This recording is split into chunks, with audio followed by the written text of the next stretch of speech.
un podcast de Cooperativa.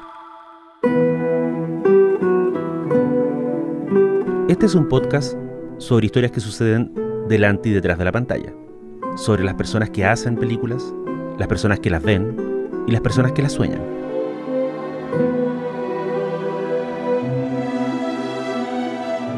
Soy Daniel Villalobos y esto es El Contador de Películas.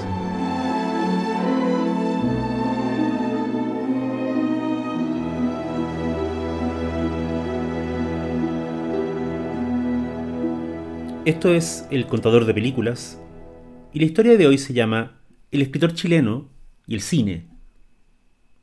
Hace unas semanas estaba mirando un documental llamado A Fuller Life. Es una semblanza biográfica muy personal y muy singular de la vida de Samuel Fuller, uno de los directores más extraños que hayan pasado por el Hollywood clásico. Samuel Fuller fue, durante su larga y ajetreada existencia, vendedor de diarios, linotipista, corrector de pruebas, reportero de Crónica Roja, autor de novelas baratas, soldado de infantería, héroe de guerra condecorado, alcohólico apenas funcional, pesadilla de sus productores, guía y mentor de sus actores, fumador empedernido y eterno inventor y usuario de palabrotas. Uno pensaría que alguien con esos antecedentes, alguien que por oficio o vocación fue testigo de alguno de los momentos más oscuros de la experiencia humana, sería un padre por decirlo menos distante. Pero las apariencias engañan. El documental A Fuller Life fue producido y dirigido por su hija, Samantha. Al principio del metraje, Samantha aparece en pantalla, en la oficina de su difunto padre, rodeada por los archivos y la memorabilia acumulada en décadas de trabajo. Ella presenta la historia. Señala que distintos admiradores y colegas de su padre van a leer en el documental fragmentos de la autobiografía de Fuller. Y de eso se trata la película en general. Tipos como el director Joe Dante o el actor Mark Hamill leen párrafos que hablan de la guerra, de la muerte, del miedo, de la soledad, de la adicción y del hambre. And the way that the documentary works is it's readings from his memoirs by people like Mark Hamill, Joe Dante, Jennifer Beals, and so y sin embargo, por encima de toda esa negrura no hay nada más que amor. Por el cineasta, por el amigo y por el padre muerto. El empeño de Samantha Fuller por sacar adelante el proyecto fue tal que no solo produce, dirige y presenta el material, sino que además gestionó el Kickstarter, que le permitió a la producción terminar el documental. Después de ver A Fuller Life, tuve la sensación de que había un paralelo local, chileno, con esa imagen de una hija recuperando para la posteridad las palabras del padre muerto. Hasta que me cayó la teja. Esa imagen paralela venía de un libro, que contenía el siguiente fragmento. Han pasado 10 años de la muerte de mi padre, y su sombra aún deambula por todas partes. Al caminar en las calles, al abrir un closet, al subir la escalera, al mirar hacia el horizonte. Una vez este padre tan presente me dijo, uno logra ser uno mismo cuando los padres se mueren. ¡Qué mentira! No ha sido así en mi caso. Ahora he tenido que hacerme cargo de su vida mucho más que cuando vivía. El fragmento pertenece al libro Correr el tupido velo, de Pilar Donoso. Publicado el año 2009, Correr el tupido velo recopila secciones de los diarios privados del escritor José Donoso, padre de Pilar. Lo que hace fascinante al libro, y lo que me hizo conectarlo con el documental de Samantha Fuller sobre su padre, es que Pilar Donoso no presenta el libro como una simple antología de párrafos escogidos. Los comentarios, dudas y secretos de José Donoso van siendo alternados con las reflexiones de la hija, que compara los diarios con sus propios recuerdos.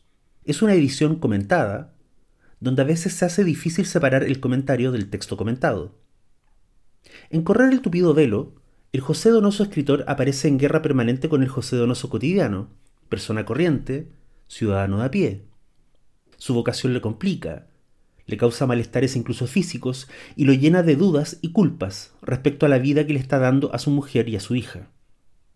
Pero hay un punto en el que ambos aspectos del personaje se encuentran. Un punto que en algún minuto le pareció a Donoso una luz de esperanza en términos de subsistencia económica e incluso de reconocimiento internacional. Ese punto inesperado para un lector casual de su obra, tiene que ver con la relación a veces frustrada, a ratos insatisfactoria, que José Donoso tuvo con el cine. No soy un cinéfilo, ni creo que nada de mi obra esté influenciada por las películas. No soy un coleccionista de imaginería. Claro, no soy Soriano ni Manuel Puig, que para ellos el cine es una realidad de la cual han mamado. El mismo Carlos Fuentes o Cabrera Infante. Tengo muy poca paciencia con las películas antiguas. Me parecen latosas. Las que mejor recuerdo son las comedias frívolas, esas con Irene Dunne, Myrna Loy, Carol Lombard. Las recuerdo vagamente, eran de lo más entretenidas. Pero no voy a escribir una novela sobre ellas. Esta cuña Donoso la dio en 1988 a la extinta revista Enfoque, en una entrevista donde fue interrogado por Gregoria Larraín, René Naranjo y Alberto Fuguet. El tono de la cuña no es desdeñoso pero sí distanciado. El escritor chileno se desmarca de gente como Puig, que llenara sus historias de alusiones a Hollywood, y deja en claro que el cine para él es entretención pero jamás inspiración. Para ese entonces, para ese año 1988, Donoso ya había coescrito junto a Silvio Cayosi el guión de La luna en el espejo, que se estrenaría oficialmente 2 años después. La luna en el espejo.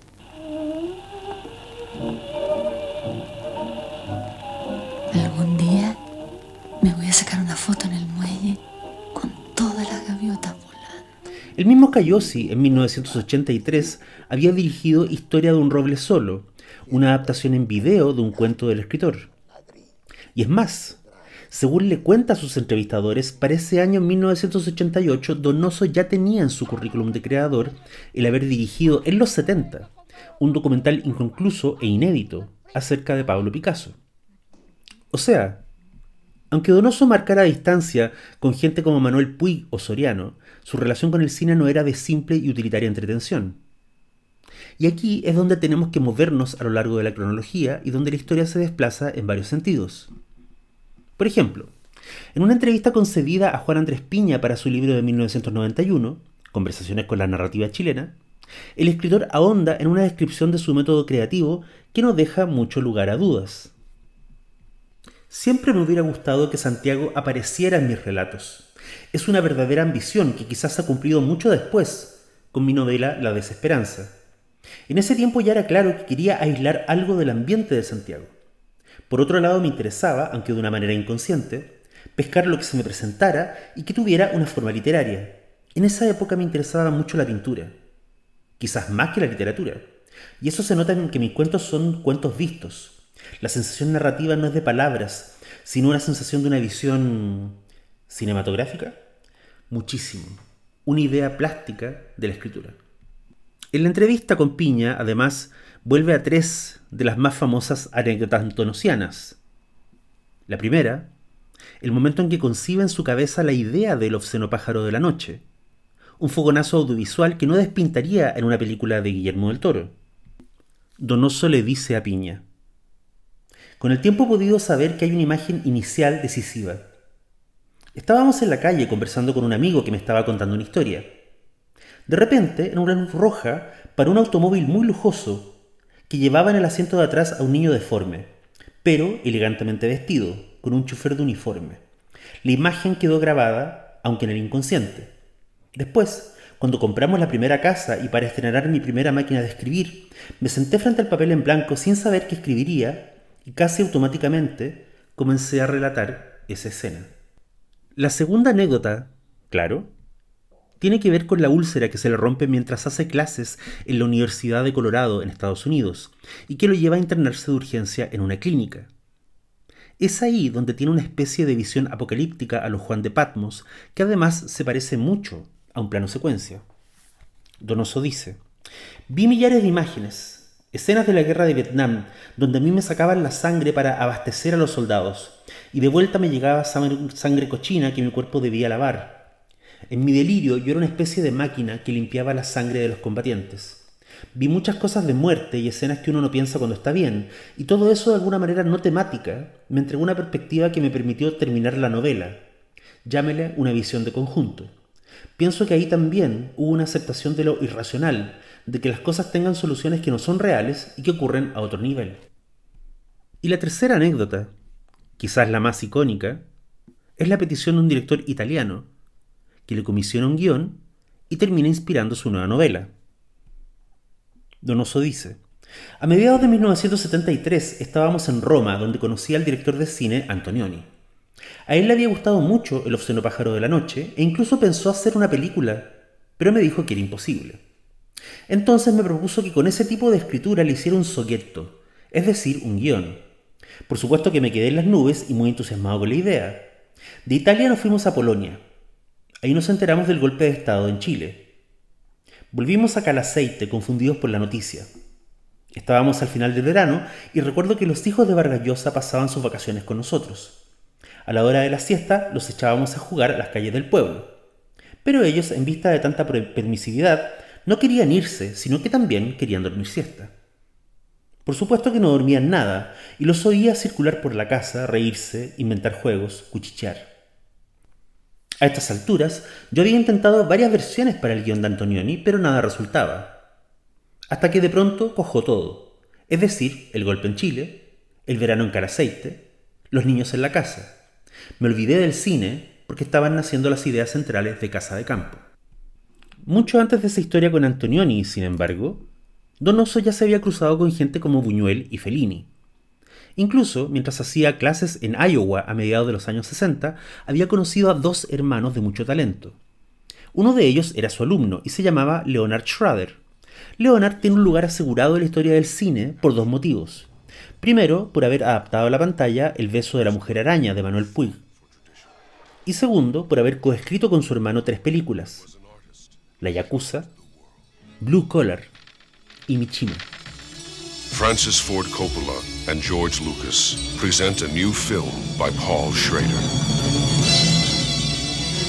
Mishima. ¿Quién era el hermano de Leonard? Nada menos que Paul Schrader, director de filmes como Gigoló Americano y guionista de clásicos como Taxi Driver y Toro Salvaje.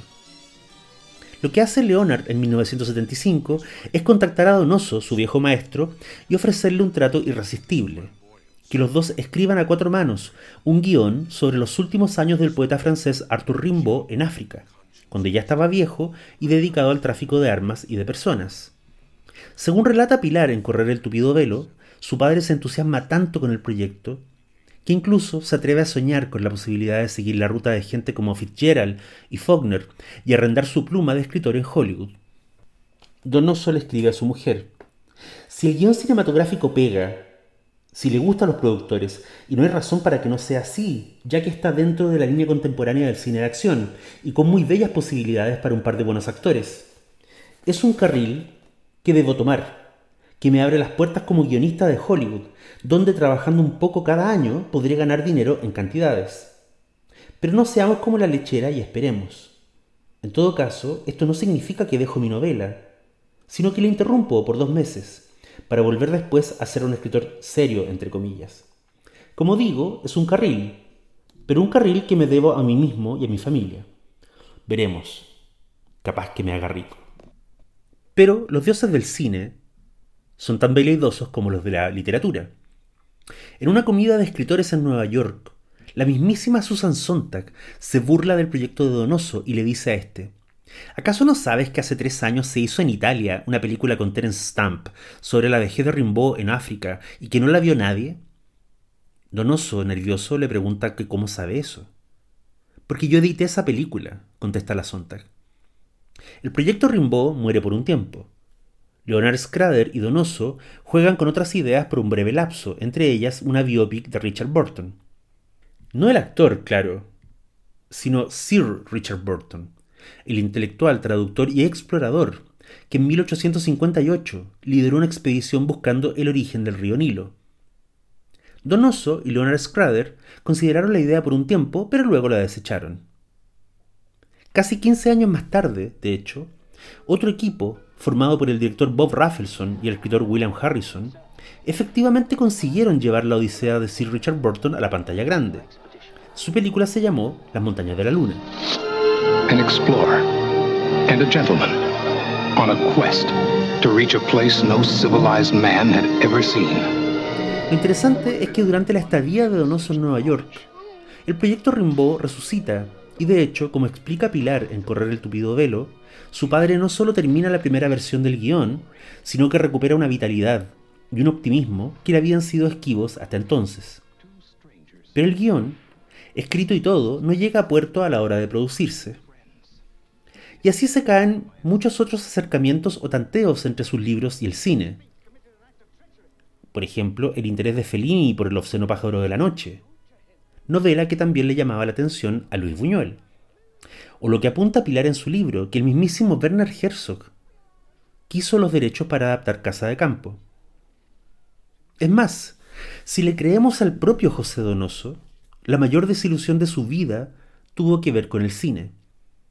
Así lo relata en un texto de 1983, recopilado en el volumen Artículos de incierta necesidad. Esa desilusión tuvo que ver con el español Luis Buñuel, quien no solo era un director respetado por el chileno, sino además un amigo personal. Buñuel le dijo a Donoso que quería adaptar El lugar sin límites. Tuvo los derechos por algunos años. Incluso llamaba al chileno por teléfono y le decía: me interesa tal actor para este rol, anda a verlo al teatro. Y después cambiaba de idea. Así pasó mucho tiempo. En la casa de Donoso en Calaceite había un retrato de Buñuel. Cuando el director decía que estaba a punto de embarcarse en el proyecto, ponían el retrato en el centro de la sala. Cuando no había noticias, lo castigaban, dándolo vuelta hacia la pared. Hasta que un día, que según Donoso era nada menos que Viernes Santo, cae la bomba. El escritor y su mujer se enteran por un sobrino de Buñuel que el veterano director ha comenzado el rodaje de una nueva película, en París, y que no es El lugar sin límites. María Pilar, la mujer del escritor, rompe a llorar. Donoso se la lleva a la casa y le da un tranquilizante para que duerma la pena. Él mismo no se puede consolar. El lugar sin límites. El lugar sin límites se terminó llevando al cine poco después, pero en México en 1978 y bajo la dirección de Arturo Ripstein. En el guión colaboró, de hecho, Manuel Puig. Aquí hay hombres que desean el poder. 2 años antes, en ese mismo país, se había adaptado la primera novela del chileno, llamada por supuesto Coronación. La adaptación la hizo Sergio Olovich. En su entrevista con El Enfoque, Donoso dice no haberla visto, pero añade una referencia lapidaria. Carlos Fuentes me dijo que era un mamarracho espantoso.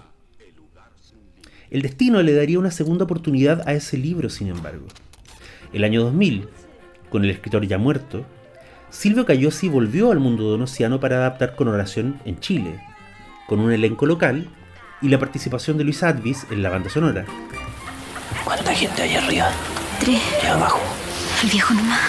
Pero tenías que llevártelo para arriba, po. Déjanos libre el primer piso. Y el 2004, Cayosi retornaría una vez más al universo del escritor, esta vez para adaptar Cachimba, con Pablo Schwartz y Mariana Loyola. ¿Sabe cómo me decían a mí cuando era chico? No se vaya a reír, ¿eh? Viejito. Qué simpático. ¿Y a usted cómo le decían? Foca. En 2009, después de sumergirse en los diarios personales de su padre, Pilar Donoso publica el ya citado Correr el tupido velo, el volumen que fue la fuente principal de datos para este episodio. Las historias que contiene respecto a la carrera y la intimidad literaria de su padre son fascinantes. Los detalles que contiene respecto a la manera en que su padre la trataba a ella son perturbadores. En una de las primeras páginas de Correr el tupido velo se puede leer una anotación del novelista en sus diarios. Describe el esqueleto de una idea para una posible historia. El argumento es este. Luego de la muerte de un escritor, su hija vende un paquete de cartas del muerto a un biógrafo. El biógrafo publica un libro revelando todos los secretos familiares del escritor. La hija no soporta las revelaciones publicadas y se quita la vida mientras conduce un auto. La anotación data de abril de 1993. Pilar Donoso fue encontrada muerta en su departamento en noviembre del año 2011. Según las notas de prensa en internet, el fallecimiento se habría debido a la ingesta de medicamentos. Antes de cerrar, un último detalle. En la página 205 de Correr el tupido velo, Pilar Donoso recuerda una época en particular. Acaba de editarse Casa de Campo y la familia en ese momento está instalándose en Madrid. Más allá del revuelo alrededor de una novela que muchos vieron como una metáfora del Chile bajo dictadura, la hija del novelista se detiene en una intimidad muy cotidiana. Dice: entre tanta vida social, él se dejaba el tiempo para estar conmigo. Fue una época deliciosa, los dos solos. Yo lo acompañaba a todas partes y él trataba de ser madre y padre a la vez. Recuerdo que incluso me llevó al cine a ver la película Gris, que debe haber sido una verdadera tortura para él. El pájaro de la noche es una novela polifónica, coral. Soy Daniel Villalobos, esto fue El Contador de Películas. Hasta la próxima. Una novela coral, sinfónica.